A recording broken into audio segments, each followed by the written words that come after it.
rossz szemekre patakja, ha mindenki visszaszívből megmutatjanak. Ez a világ nagyon beteg, sírva kiáll, pedig tudod, nagy emberek gyógyítgatják, de hiába nem szűnnek meg a sohajtások, míg ezt a szót nem hallom, hogy megmutatjuk. A nemzetek tudnak, iszok kis töltet, sok pénzt adnak inni ezen szomjas töltnek, mert vannak a szántakföldön, hogy sírok, mert nem hallom ezt a szót, hogy megmutatjuk. Nagy emberek bíztak, szerűsök jövőbe, szebb gondolatunk majd emberek szívében. Nos, látottak, mit is hoztak a századok, most sem hallom azt a szót, hogy megmutatjuk. Nagy emberek bíztak, boldogabb jövőben, sőt madarak köszöttek a levegőben.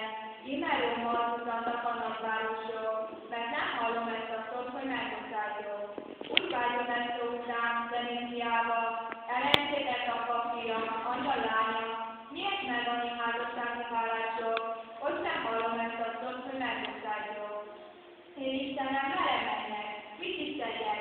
Ezen kedves szólnak, valahol lehetek. Bolygó lábon, részre hágok, földbe szállok, de ezt a szót nem hallom, hogy megmutatjuk. Így keresve feljutok a Golgotára, rápillantok a középső keresztfára, ki rajta főleg, hiszen itt igazátok, jöttek ide és én mindent megmutatjuk. Örömben átölelem a keresztfát, felismerem rajta a nagy Isten fiát, én Istenem, ezen szép hálát adok, most úgy érzem, mindenkinek megmutatjuk.